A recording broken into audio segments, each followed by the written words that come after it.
Welcome back to my channel, Star Booze. They've been pressuring me to do one for about 2 years, and at first I didn't want to. So I thought, well, we can possibly play some new songs because we know there will be 22,000 people there. But as it turned out, we played all of our old songs, and they just kind of stared at us. It was a really weird experience. This actually concerned the events that occurred around 6 months prior to Ricky Nelson's death in the 1985 plane tragedy. Everyone believed he was broke because he owed $1 million for his divorce. His children were going to inherit nothing but debt because there was money everywhere. Then his lawyers found something startling, and a brother found a will buried somewhere. For decades, record labels had been robbing him. What came next made all 4 of his children millionaires. The settlement figures were so large that the judge, I found it hard to accept, but one son received nothing, and the reason for that, why will you be amazed? Ricky Nelson was born in Teen, New York on May 8, 1940, Jersey, but he wasn't your typical child. His father, A.Z. Nelson, was the leader of a large band. From the start, Harriet Hilliard's mother was already an actress when Ricky was still in diapers. His family's radio made his life public in America. The television program The Adventures of A.Z. and Harriet was already well known. Ricky was raised in music studios rather than a peaceful suburb. Soundstages rehearsals could occasionally replace family dinners, and vacation Cinto scripts. It felt as though everything was constantly under the limelight. It felt as though even every day, events were staged. When Ricky was just 8 years old in 1949, he and his brother, David, joined the radio show. But most boys his age, Ricky was learning lines when they were riding motorcycles or exchanging baseball cards. Cashing paychecks before he reached double digits.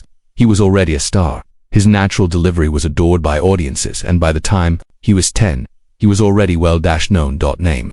But there was a cost to fame. No birthday celebrations with classmates. All that sports teams need are lights, cameras, and accountability.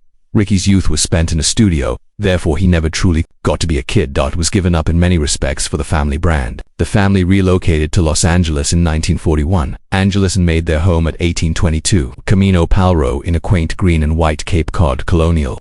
That home wasn't only it became the face of American television and was featured in innumerable pop culture. Fans consider the show's episodes to be among the most iconic residences. Even drove by for a quick look. But it was a company inside those gates. Their scripts were written, and in the living room, A.Z. conducted the rehearsals. Functioning as a tight ship, and the children were a part of the crew, were inextricably linked to their on-screen personas. This fusion of fact and fantasy contributed to the show's enormous success. However, it made it difficult for Ricky to distinguish between what was real and what was staged. Suffered greatly from asthma as well. It wasn't simply a few episodes of coughing here and there. It kept him at home from school, away from his pals, and occasionally left him gasping for air. Ricky was stuck while other children were playing. Just crossing a room, he noticed that reading or listening to music indoors caused him to become somewhat reflective, more than he spoke. This quiet aspect of him would contribute to his allure. He stood out behind it with a calm ferocity.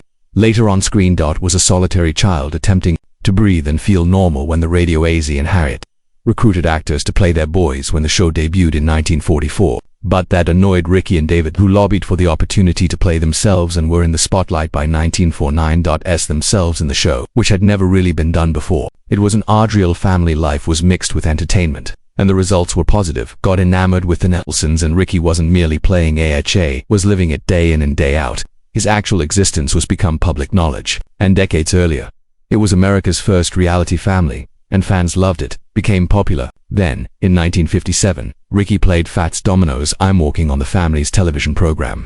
It was electric, made girls all around the United States swoon. Over 1 million copies of the track were released, and he instantly became the face of adult. But Ricky's life was already taking a drastic turn. Off-screen fame, fast vehicles, chicks, and more adult parties unlocked each door, and Ricky passed through each one. He was endearing but wildly courteous during interviews, but disobedient behind the scenes. He began maturing. Little defiances that irritated his parents were his sideburns and slicking back his hair, who wished to maintain authority. Later that year, his first single with by earning 750,000 Imperial Records Bebop Baby created history. Advanced orders before it ever reached shops, and when it did, it exceeded 1. Ricky sold millions of copies and made it into the top 5 of the pop and R&B charts. Was no longer simply a teenage idol. He was well known because to his debut album Ricky soared to the top of the charts, proving that being young and attractive wasn't simply adorable. Cash. Every youngster with a guitar was seen by record labels as having dollar signs, and Ricky tipped that it was effective. But Ricky was also entering into committed relationships, some of which would have surprised his followers by revealing that one of them featured Mary Ann, who performed. Ricky later acknowledged that things were sultry with his girlfriend off-screen. Would spend hours necking, which was a scandal waiting to happen in the 1950s. He even gave her a gold ring with the words "Mary Ann Love Rick" engraved on it. She believed it signified Ricky was already seeing other girls, so they weren't kidding. Among them was vocalist Laurie Collins, with whom he began penning songs for the general public. Although he was spotless, the actual Ricky was a fast-paced adolescent with fear lies the truth, which caused his parents, AZ and Harriet, to become quite anxious. Were gatekeepers, producers, and managers. In addition to being parents, Ricky had a lot of girlfriends, which they detested since they believed that love would ruin his emphasis. AZ was particularly rigorous. Despite Ricky earning $500 every week, Ricky only received its stipend in his mid-teens since his father kept the money. This control extended to his personal life because his father didn't want him to be spoilt. Life as well. Engagement rumors were dispelled, and committed partnerships were disappointed. But Ricky, who was accustomed to the spotlight and the pressure, started to revolt in private. He continued to be the face of America's favorite television show, Girlfriends, and late-night parties. Family. But in the background, he was drifting farther and further away from their authority. Ricky Nelson's debut album peaked at #1 when he was just 17 years old. The album Just When the Song Ricky was released in October 1957. It quickly dominated the charts and was the youngest musician to ever reach the top of the Billboard LP chart, staying there for 2 weeks. Moment. But Ricky was more than just a teenager belting out tunes. Already well known on television, courtesy to one of America's most popular sitcoms, The Adventures of AZ and Harriet. Millions of people watched him perform and sing every week. While other celebrities like Elvis dominated the radio, Ricky was controlling the airways and the living room with songs like "You Were Already Climbing," "Bop Baby," and "Have I Recently Told You That I Love You?" The charts even before the album's release. His success wasn't a fluke either. AZ Nelson, his father, was the mastermind behind that system. That's the producer of their family's television program. AZ recognized a chance that no one else had. Ricky would play a brand new song at the conclusion of each show. This wasn't simply adorable. It was brilliant, and 10 million people watched every week. Ricky's performance of "I'm Walking on the Show" in April 1957 gave him enormous notoriety. The song's B-side, "A Teenager's Romance," shot to #4 on the charts. Increased even more to #2. AZ's impact was unprecedented. He maintained strict control over Ricky's appearances and made sure his songs were woven into the plot. He wouldn't even allow him to appear on Ed Sullivan's show. Why split the limelight when they could maintain? Then came "Poor Little Fool" in August, who took all the limelight for themselves. It was the first song to ever reach the top of Billboard's newly created Hot 100 chart in 1958. That would have made history on its own. But there's more. The song was composed by a reluctantly fit Sharon Sheeley. Ricky taped it. It wasn't even intended to be a single, but Imperial Records was adored by radio stations. Despite Ricky's objections, it was launched and quickly rose to the top, where it remained for 2 weeks and entered the R&B and country charts as well. That event solidified Ricky's place in music for all time. His estate continues to profit from the song discussed a lot, but nobody else can ever rank top on the Hot 100. Title for life. Ricky had 20 singles in the top 40 between 1957 and 1962. His debut single with Imperial Records was the only one that Elvis had at the time. BBOP Baby made $750,000 before it was ever released, and it sold over 1 million copies. Pre-orders. His contract was as outrageous, with a $50,000 guarantee spread over more than 5 years. Complete authority over his music and record design, which was unprecedented for a youngster. The revenue from those singles continued to pour, and TV continued to promote his records. By 1960, there were 9,000 clubs of the Nelson International Fan Club worldwide, and Ricky wasn't merely tidal wave. In February, they appeared on the Ed Sullivan Show, which changed by April. They had all 5 of the top slots on the Billboard chart. Elvis. Ricky, like everyone else, suffered. "Song for You" from that year was no exception. Barely made it into the top 40. The British invasion didn't work, just introduced new music. It changed the rules. Rick Nelson was already well known. On Christmas Day 1961, he met 16-year-old Chris Harmon. She was the daughter of actress and football star Tom Harmon, and he was 2-1. On paper, Elise Knox, and the sister of aspiring television personality Mark Harmon, appeared to be like a Hollywood ideal couple. Famous, gorgeous, and surrounded by attention. However, that dream quickly became a protracted, excruciating nightmare. Rick was under strain at first, and his father, AZ, was in charge of his money. Rick attempted to keep up with the extravagant lifestyle that Chris, who was raised in luxury, desired, but the spending never stops on luxury cars, homes, clothing, and far-flung trips. Emptied his bank account year after year until Rick was destitute in the late 1970s when they were married. On April 20th, 1963, the fairy tale had fallen apart. Chris was already pregnant at the shotgun wedding, which was quite lovely. Rick, who wasn't Catholic, had to attend a fast ceremony since her Catholic parents insisted on it, sign a formal commitment to raise their children in the religion. This was a requirement, not an option. Catholic classes and follow the procedures merely to maintain harmony. The wedding was meant to be a party, but in reality it was a bootmenage pressure and performed for the world. But that pressure never proceeded outwardly. Rick's parents adored Chris despite rejecting all the other girls. They were excited to connect the Nelson and Harmon families, but they didn't date her. Chris looked elegant, connected, and like a member of the Hollywood elite, appeared to be a perfect fit. But Rick quickly dispelled that illusion. Rick had always obeyed his strict father's financial regulations and now had a wife who desired all that money could purchase. But they didn't budget they recently spent in the mid-1970s. When Rick's success slowed off, Rick had to continue traveling because Chris wanted him home more than bills did. Stretched both financially and emotionally, and the once impressive marriage ended with $1. Chris even accompanied Rick on the adventures after their wedding. Despite the $1 million legal expense of AZ and Harriet, she earned her own money by playing herself on the show. But 2 paychecks just meant more. They were encircled by agents and neither of them knew how to save accountants and assistants.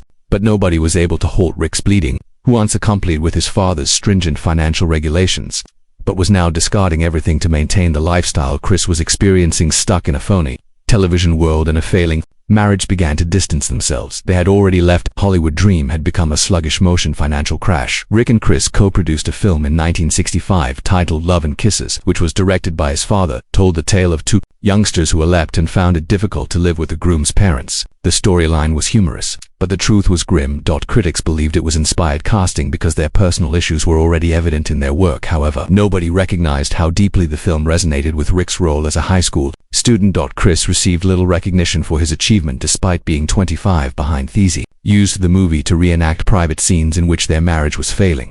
Problems with displaying personal drama on film in a way that was more distressing than it was predictive, uncomfortable, and entertaining. By 1969, was desperate to change things and founded the Stone Canyon Band. Before it was popular, he hired Randy Meisner to combine country and rock, who would go on to play with the Eagles. The band showed promise, but the timing wasn't ideal. Rick went from being the main attraction at large venues to playing in small bars for meager pay. Meisner departed, claiming he wasn't feeling stuck and unable to make any money. The albums Rick Sings, Nelson and In Concert were innovative, but they failed to sell Rick, who was seeking artistic independence.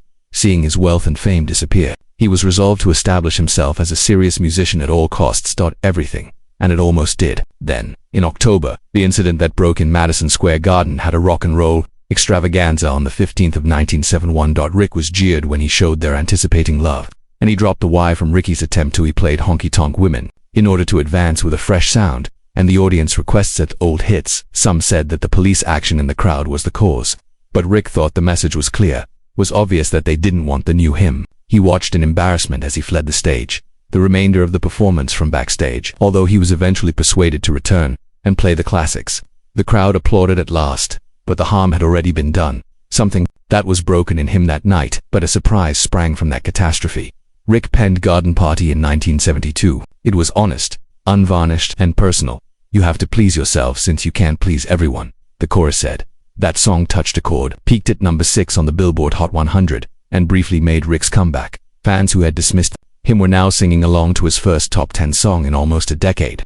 But it didn't last. Ballast Guard and other follow-up singles failed, and by 1974, his record label didn't know what to do with him. He began playing after albums like Windfall failed, MCA fired him after amusement parks took on small TV roles, and Garden Party became both a triumph and a do. Rick Nelson used to be the American pop industry's golden kid, but his life was out of control by the middle of the 1970s.